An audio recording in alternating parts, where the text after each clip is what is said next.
குழம்பு வைக்க போகிறோம். பூண்டு குழம்பு வைக்கிறதுக்கு தேவையான பொருட்கள் பார்த்தீங்க அப்படின்னா, ஃபஸ்ட்டு வறுத்துக்கணும். வறுக்கிறதுக்கு தேவையானது என்னதுன்னு பார்த்தீங்கன்னா, ஜீரகம். இதில் ஒரு மூடி ஜீரகம் போட்டிருக்கேன். அதே அளவு ஒரு மூடி மிளகு,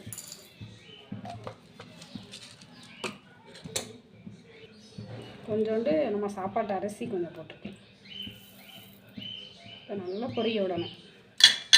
காரத்துக்கு லைட்டாக மிளகு காரம் தான், ஒரே ஒரு வத்தல் மட்டும் சேர்த்துருக்கேன் எக்ஸ்ட்ரா. எண்ணெயே ஊற்றக்கூடாது, எண்ணெய் ஊற்றாமல் நல்லா வறுக்கணும். வறுக்கும்போது அந்த சீரகத்தோட வாடையும் மிளகோட வாடையும் நல்லா புரிஞ்சு வரும். அந்த அளவுக்கு நல்லா பொன்னிறமாக வறுத்துக்கணும். கருது விட்டுறக்கூடாது, சிம்மிலேயே வச்சு வறுக்கணும்.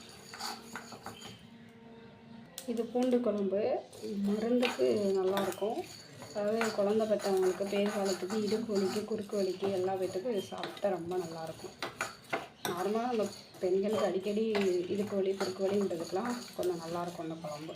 உடம்பு அழுப்பையும் நல்லாயிருக்கும். நல்லா பூண்டு போட்டு செய்வோம். ரொம்ப சிம்பிளாக செய்கிறது.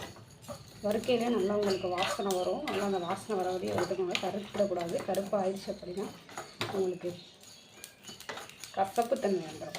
மிளகும் கருக்க விட்டுறக்கூடாது, ஜீரகத்தையும் கருக்க விட்டுறக்கூடாது. பொன்னிறமாக நல்லா பொரிச்சு எடுத்துக்கணும். அரிசி இப்படி ஒயிட் கலரில் பொரிஞ்சு வரணும். போதும், நமக்கு இந்த ஸ்டேஜ் வந்துருச்சு. இதை நம்ம அப்படியே ஆற வச்சு மிக்சியில் போட்டு திரிச்சிக்கலாம். குக்கர் வச்சுருக்கேன். குக்கரை நல்லா காய வச்சுக்கலாம். காயவும் நம்ம எண்ணெய் ஊற்றி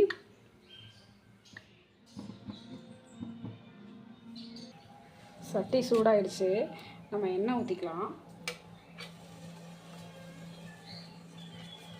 நல்லெண்ணெய் ஊற்றிக்கோங்க. நல்லெண்ணெய் ஊற்றினா நல்லாயிருக்கும். ரொம்ப கடுகு போட்டுக்கலாம். கடுகு நல்லா வெடிச்சிச்சு. கருவேப்பிலை போட்டுக்கலாம். பூண்டு போட்டுக்கலாம். பூண்டு எவ்வளோ போட்டாலும் நல்லாயிருக்கும். நிறையா அந்த அளவுக்கு கத்திரிக்காயும் போட்டுக்கணும். இப்போ கத்திரிக்காய் ஆட் பண்ண போகிறேன்.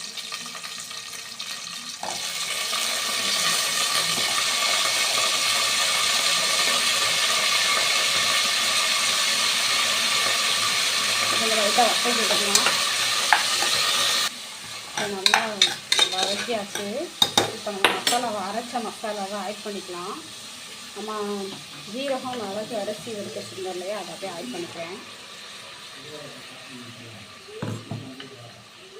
தண்ணி நிறையா சேர்க்கக்கூடாது. நம்ம இந்த டம்ளருக்கு ஒரு அரை டம்ளர் சேர்க்குற தண்ணி.